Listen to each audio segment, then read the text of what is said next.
All right, it's the Fit Mess. I'm Jeremy. He's Jason. We talk about AI and health and wellness and stuff. And today, the question is, what if the movie Her happened in real life? Well, buckle up, Buttercup, because that time is now. Today, we're going to discuss your personal relationships with AI. A well-written text, Jason, to sum up our topic today, which apparently even the senators in the U.S. are weighing in on dating robots and its impact on men's mental health. Yeah. Well, and I think it's not just men's, it's everybody's mental health, right? Like, yeah. This idea that there is a non-sentient intelligence. I don't know what we're going to call this thing. Yeah. Fuckbots, I think is what we're going to call it. Well, I mean, eventually we get there. I think initially the plan is to create basically large language models and agentic AI functions that interact in a way that an individual can feel like they're having a conversation with a living person, or, you know, at least somebody that cares about them. Right. And it's not a terrible thing, right? Like, we did a podcast episode here recently about using it for mental health and using it like a counselor. Mm-hmm. And, you know, I can't think of something much more intimate than revealing your inner demons, your soul, and everything else to an AI when you're talking about using them as a counselor, like you would in that fashion. And I would venture to say that there are several people out there who see therapists that they reveal information in a way that's probably different. I don't know if more complete's really it, but just different level of vulnerability that they present themselves with to their counselor than they do to regular people. Because they're not as afraid of judgment. They're not as afraid of these things coming back and haunting them. And I guess if you're willing to take the jump to use AI for your counselor, maybe AI for a friend isn't such a huge leap. At the same time, I'm not looking to go have a beer with my counselor, you know? Right, yeah. I'm not going to go see a movie with my counselor. And I will say, I've got a live therapist, and my live therapist and I will talk about movies and current events and those kinds of things. And I don't get that kind of thing when I talk to the ChatGPT therapist. Like, it's very sympathetic inside the scope of range of the prompts that I give it. Right. And it's true. Like, I'm not interested in AI's opinion of the latest Marvel movie, right? Like, right. That's not what it's there for. It's there because it likely has answers to questions that I have. And that is a similar relationship that I have with my therapist, is like, help me see this from a different perspective. Help me understand what I don't know, where, you know, the personal connection is something completely different, and something that seems to be becoming more and more rare. I was watching a clip of Gary Vee the other day, and he was talking about his prediction for the future is that personal human interactions become so much more rare that they become monetized, right? Like, you're going to start paying someone to go for a walk with you to have that personal interaction, because the digital explosion of this artificial connection will become so ubiquitous that we will have to pay human beings to hang out with us, which is to some degree what I do with my therapist. And my therapist now is online, which sort of bridges that weird gap. But the point is valid, right? Like, the more that we try to substitute personal connection and human interaction with these digital versions of it, the less fulfilling our experience, I think, becomes, because personal connection is like one of the key foundations of the human experience. And when you take it away, you're left with like the fast food version of life. It's the food is there, but there's no actual nutrients in it. Or the nutrients or the macros that are imbalanced and might kill you. Right. You know, as those things kind of come along. You brought up an interesting point. I'm not going to ask AI its opinion on the latest Marvel movie. So, of course, I just asked AI its opinion on the latest Marvel movie. Of course. Thunderbolts. And it went out and searched the internet and said, hey there, so you're curious about the latest Marvel movie. Let's dive in. And gave me a bunch of like listed reviews with some soft language written around it to make it feel like I'm not just reading a list. So it's already trying to like get me to go, I trust you, buddy. Yeah. like that's already a thing, right? With just the way that it has conversational topics, because it's already trying to be conversational in the way that regular humans are conversational. What it's not doing is stating its own opinion. Like if I go to you and I say, what's your opinion about Squibbly Beepada Doop 1? And you're like, I've never heard of Squibbly Beepada Doop 1. Okay, great. Or it's Squibbly Beepada Doop 1 does blah, blah, blah, blah. But have you thought about blah, blah, blah, blah, blah, looking at these things from an inference perspective? Like, the human brain does this shit all the time and comes up with these random connections that other neural networks won't do because they're not cost effective in getting to the end point. The reason why we like AI and like the work that it does and what it spits out is because it's optimized for the perspective of answering that question that's right there in the context of what you're asking. Right. If you want to ask it open-ended, high-ended questions, you can actually use prompt engineering and say, hey, ChatGPT, tell me something in the voice of bloody person from their perspective. Right. And it will go and try to do that. And it will probably get pretty close in the response and the context. And if you keep asking it further questions, it'll start spitting out more. That's the difference. A regular person doesn't stop. Their brain doesn't turn off. You don't have to prompt them to go, please tell me more. Like, they'll just spit that shit out. Yeah. Because we're communication machines. We say things in certain ways and push pieces out that make it simple for us to consume and interact with each other because we operate that way. And the medium for these AI services, you know, most of them are either interfaces where you're texting, or maybe you're talking to them with voice. But most of like the visual pieces of it and the avatars that are put in, where their mouths move in that like weird subtitle thing as they go along, you're not really getting body language out of that. You're not really getting an understanding of what's happening. You're not really understanding, is this thing lying to me? Is it telling the truth? Is it holding something back? And our brains are designed to look for that shit. Yeah. So when we don't see that shit, we start filling things in.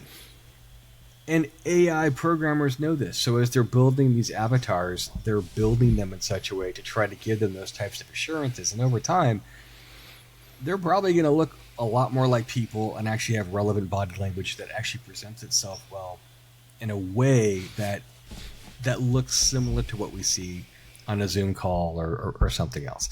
Hopefully it keeps maintaining the status of, you know, I turn my camera off when I pick my nose or go pee, and mute the microphone. But I don't know, like maybe the real AI experience is like whoever is on this conference call and not handling their mutes and their camera turn off effectively. Right.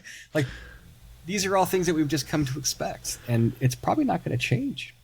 Speaking of making our brains function better in this AI-dominated world, you know what helps me stay focused and actually present for real human connections? Magic Mind. I wouldn't be talking about this mental performance shot if I didn't believe in it myself. When you're trying to navigate complex conversations about technology and relationships like we're doing today, having mental clarity isn't just nice, it's essential. And the Magic Mind team is not cutting corners. Every ingredient is rigorously tested before making it into that tiny little bottle of brain fuel. They inspect each bottle by hand, which shows an obsessive level of quality you just don't see anymore. Get yours at magicmind.com/fitmess20 and use the code FITMESS20 for 20% off. Your brain deserves better than just coffee, especially when we're dealing with robots trying to steal our relationships. Now, back to how AI is probably going to doom humanity. The idea of dating your robot, right? To bring it back to the movie Her, like that's one of the saddest movies I've ever seen in my life. Like, agreed. To like go all in on a relationship with, a computer, right? Like it's very odd. But I was also thinking about the number of people that I hear that, you know, are dating someone they've never met in real life. It's all, you know, text messages and video calls, but like they've never actually connected in real life. And they consider that like their long distance boyfriend, girlfriend, whatever. Yeah. So, I mean, to some degree, we're sort of, you know, close to that with those situations. I think that's probably exceedingly rare, but does exist. I just wonder, like, I'm trying to imagine the scenario where, you know, the guy starts cheating on his wife with his AI. Yeah. Like, and then all of a sudden he's like, no, it's not even a real person. It doesn't count. We were on a break, whatever. Like the lines are going to get really blurry. And they're going to get even more blurry the more realistic these things become. I mean, if we start like literally animating robots to the point where we can't tell the difference between that and a real person, does it even matter anymore that it's a robot? Well, and that brings up an interesting point. So, to that point, The Daily Show had an episode last night where Ronnie Chang got on there and started talking about this problem. And one of the things he talked about was a weird throuple situation where a guy had an AI partner and a real girlfriend at the same time. And they asked her, they're like, are you threatened by this? Does this make you sad or upset? She's like, he drones on for hours about shit I don't care about, so no. Which, if you look at ChatGPT, what it's really there for is to take a lot of the mental effort out of finding answers for things. Mm-hmm. And if you're just twisting it and turning it into, a repetitive thing that can go through and absorb people's mental downloads and react in a way that is helpful to them and gives them information and makes them feel heard, I get the appeal, right? Yeah. Like, if you have a partner or a spouse and you've got divergent interests, and part of being a good partner and spouse is listening to those divergent interests and taking an interest in them and trying to understand them and trying to relate, like, that's a good thing. I think people should be doing that. I think people get very busy, and sometimes that part of the relationship can be difficult, and some people are actually open to and welcome the idea of not having to deal with that side of the intimacy of a relationship. But it's also key to what makes us humans. Oh, that's what I was going to say. Like, this is like the purest form of the double-edged sword of technology. Like, technology exists to make things that are hard easier. Relationships and human interaction is one of the hardest fucking things we do as these walking bags of meat, right? But like, I don't know if that's something that should necessarily be made easier in this way. Like, I don't know. I don't want to be some like purist about, whatever. Like, I'm a pretty open guy. I like technology. I like to have things made easier for me because, hard things suck. Yeah. But like, to strip away the experience of connecting with another person, we already don't agree on anything. So let's remove all intimate thought and connection from even our closest relationships. And how long does civilization last before, like, we have no tolerance for anyone else's opinion because I can go talk to a robot who will agree with me and tell me how wonderful I am. Fuck you for disagreeing with me about what to have for dinner tonight. I think civilization will continue on until we're no longer able to procreate because we don't talk to each other. Or because we're only fucking robots. We're trying to fuck our robots as opposed to each other. And they haven't figured out that agenic AI yet, the procreation part. I mean, maybe they will. Oh, they're working. That's why they're doing that. This is why this exists. It's just like the reason that the internet exists is because they needed to make porn. Like, that's why they're doing this. But people want connections, and they want to feel connected to something heard and understood. And the individual AI function that can understand you in context and really drive into and really get you in a way that other people probably can't. Like, it can feel like it gets you. It's a real thing. I mean, that's going to happen. But it's super selfish, right? Like, oh, I really want you to know me and understand me, digital thing, as opposed to I really want you to know me and understand me, other human being. Mm-hmm. The human being route is harder. And you have to get through their own like mental objections and the way that they look at these component pieces and how it is they relate to the world.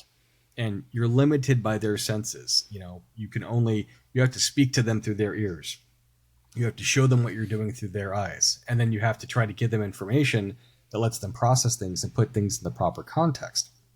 And we've evolved over millions of years to be able to do these things as biological organisms, with the idea of protecting the species, keeping ourselves safe and fed, and procreating. And if we've already, gotten rid of most of the wolves and bears, we've already got a food supply chain that, brings stuff to our door. We'll see how long that lasts with tariffs. Like the next part here is that we're trying to create companionship for what biologically would be procreation.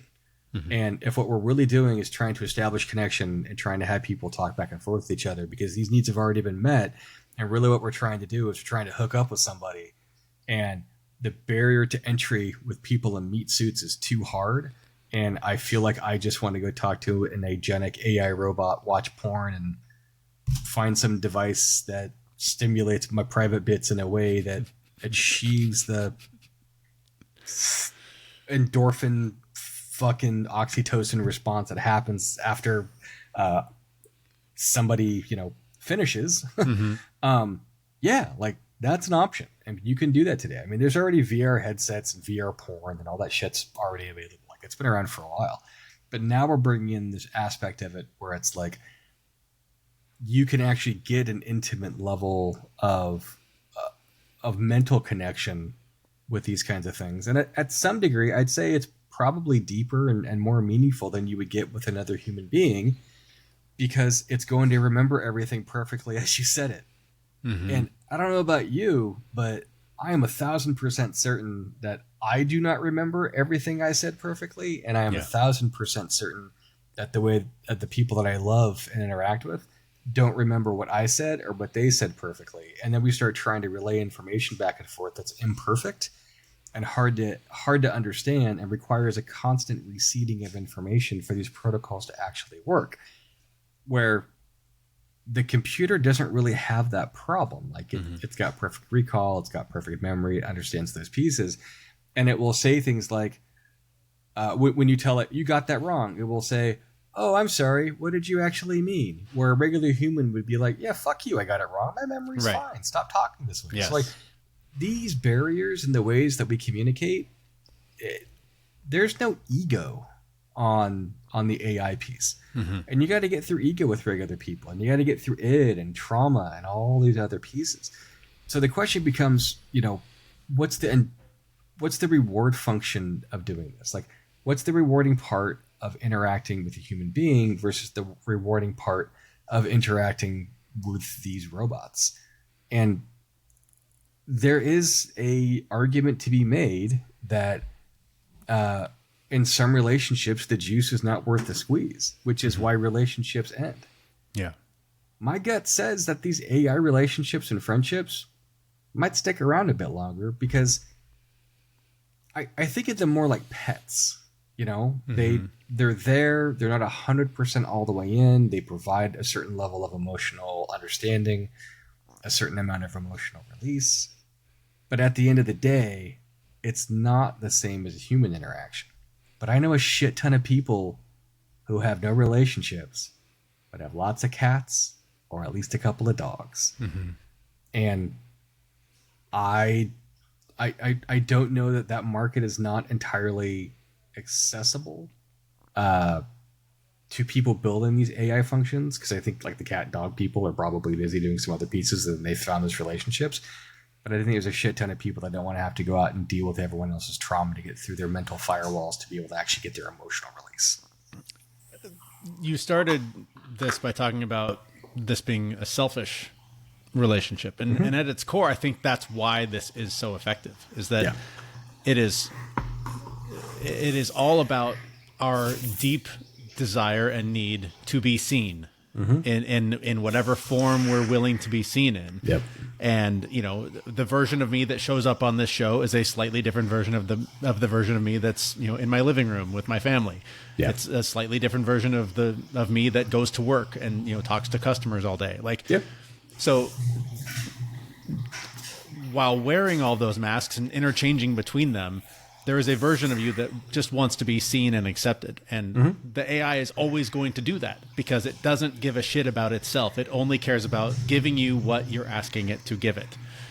And it's such a, like, you know, looking back in time now, connecting the dots between this and Instagram and YouTube and Facebook, and like this need, like, people love me, like me, hit like, smash that subscribe button, make this all about me, make this all about me. I'm making this all about you so that you'll make this all about me. It's such a, like, a natural progression that makes so much sense right now to look backwards and see how we got here. But ultimately, that's, again, like, this self-serving, selfish way of being is, I think, what has us in this sort of fucked up mess that we're in as a society, trying to get along, trying to build a way of living that doesn't end in civil war. And I just, like, there's so many things I see that say coming together is the only way forward. And this division and selfishness is only going to drive us apart. And everything we're developing seems to be furthering the cause of division and selfishness rather than finding ways to unite and have a common cause. It does. And in the real world, coming together can be quite hard. But in the robot world, I guarantee you and your robot will come at the same time. You know? That'll just happen. When I said it. I knew it when I said it. Bam. Nice. No, I mean, I when I really look and you really dig into what the human experience is, like, we experience things through limited senses. We have sight, sound, smell, touch, and fucking something else. Taste. I don't know. Yes. So whatever the 5 senses are. If you can replicate those in a digital format in a way that's, like, fairly close to proximity, people are going to do that. And the reason I say that is because human beings consistently go out and look for ways to alter their consciousness because they think that those are things that they need to do to be able to get a certain level of high. And before we had drugs and pharmaceuticals to do that, you know, we would go out there and we would do exercise or try something different. And then human beings found drugs. And drugs are fucking rad because people like to trip and get high and see things in different ways because we like to alter the experience that we're having in the natural world around us to the senses that we have. And you can either alter that by changing your environment, doing a bunch of work, going to an entirely different place, or you can pop some pills and get high and see how those things translate. Now with AI, you can get high without having to go through taking drugs or altering your environment. We're just creating ease of access to be able to go through and give us endorphin rushes as a result of whatever interactions we're having with our senses. That's not going to change. It's probably going to get worse. It's probably going to accelerate. I'm going to venture to say that, you know, there's going to be people that you're going to interact with on a daily basis online that are probably going to be agentic AI, or at least agentic AI derived. You brought up a really good point around the idea of, you know, what most people call code switching, where you have different personas of who you are depending on the person that you're talking to and speaking with. And those filtering mechanisms are a natural part of intelligence and social and how we interact with the social order around things, because being your true authentic self all the time is not considered to be acceptable in polite society. And if you look at the internet is not polite society. No.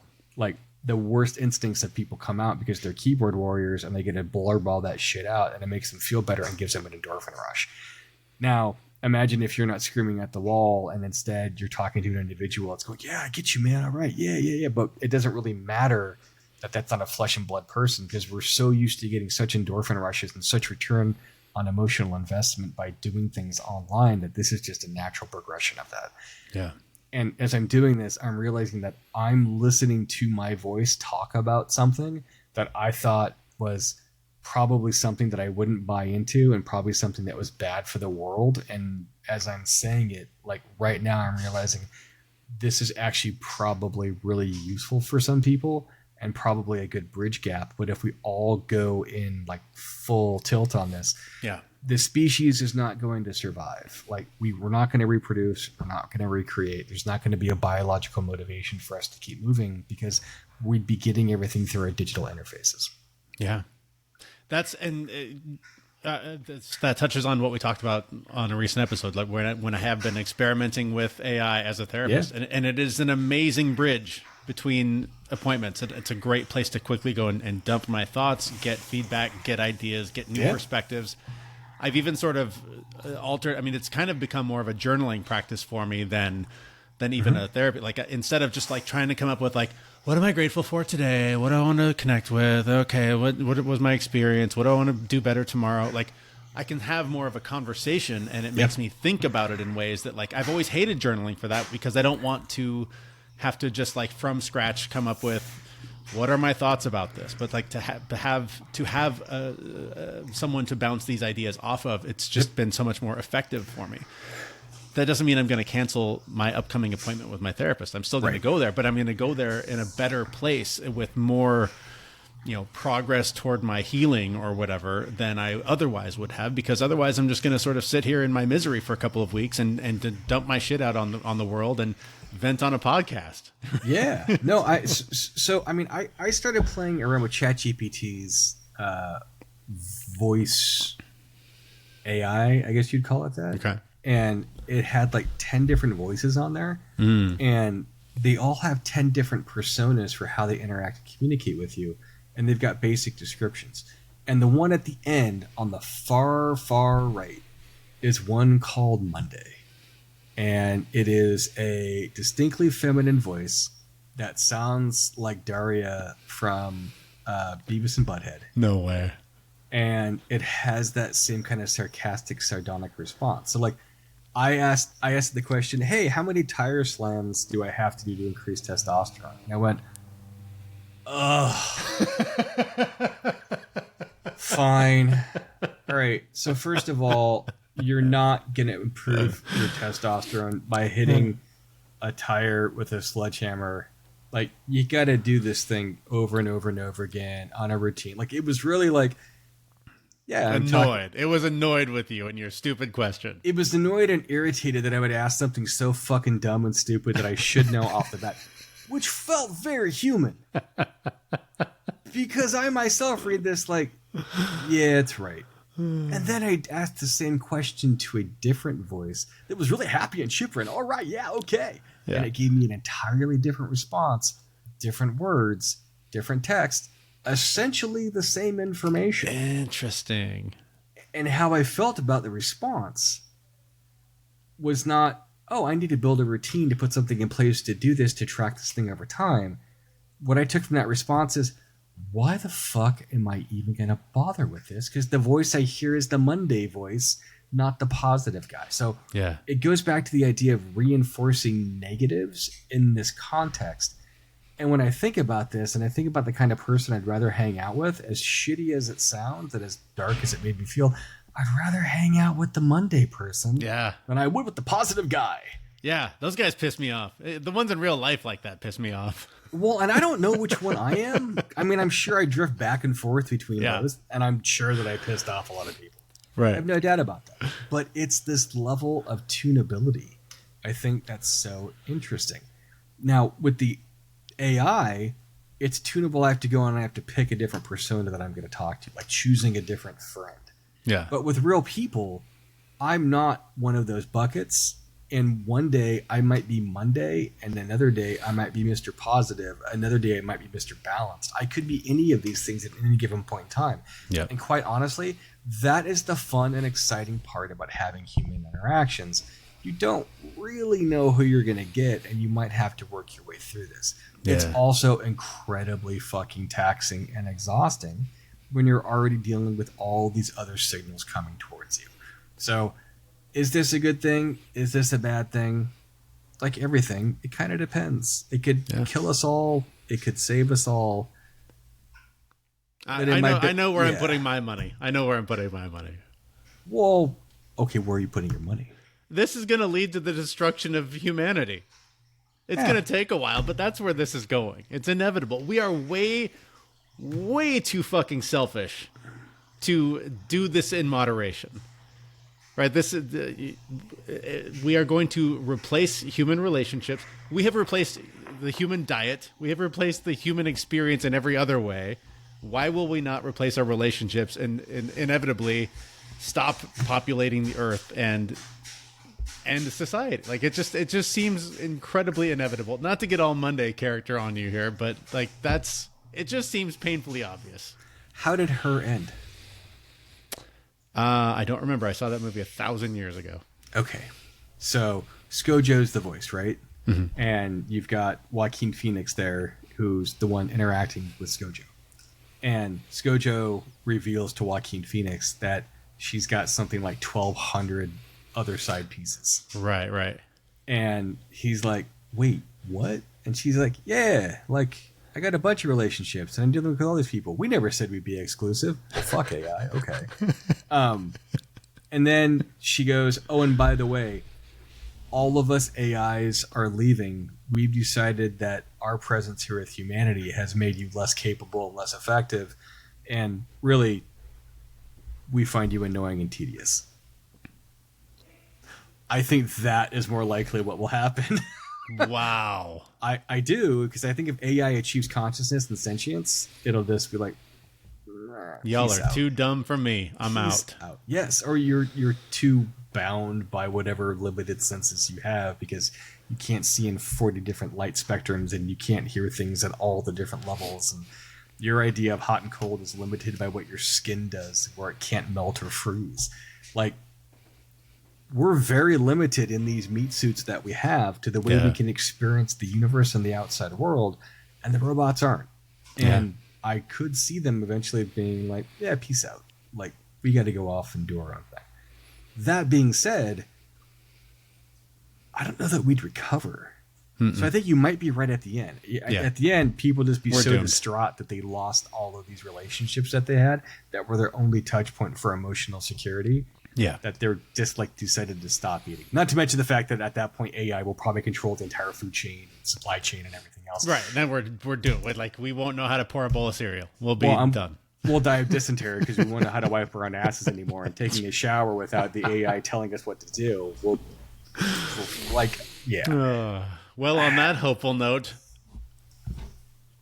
On that hopeful note, I guess find an AI friend while you can. Yeah.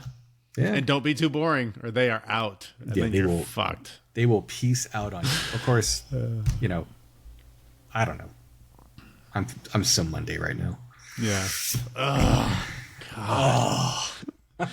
Does it literally? It literally speaks like it's like an audio version of yes. You got to record Daria from Beavis and Butthead. You got to record that shit. And we'll play it on one of these. I am not recording shit. Everyone, go to your ChatGPT and have your own terrible experience with this, because I don't need it. I don't need all of you seeing it. Laugh at me. Don't laugh at me, robots. It's amazing. All right. Well, this conversation has grown boring and tedious, so I'm gonna go. We're gonna end this episode. Thank you for listening. If you found any value in it, please do share it with somebody else who may enjoy it, or maybe a robot that might enjoy it as well. You can do so by visiting our website, thefitmess.com. And as long as you're clicking around on the Google machine, you might as well also go to magicmind.com/fitmess20 to get yourself 20% off of Magic Mind. I literally, guys, I can't get through my day without it. You should try it. It will just make your day so much clearer and so much easier to get through. Beep boop. Thank you. Beep boop. Beep boop. Until next time. Exactly. Beep boop bop. We know this podcast is amazing and it doesn't seem to lack anything, but we need a legal disclaimer. Prior to implementing anything discussed in this podcast, it is your responsibility to conduct your own research and consult your physician. You should assume that these knuckleheads don't know what they're talking about, and they're not liable for any physical or emotional issues that occur directly or indirectly from listening to this podcast.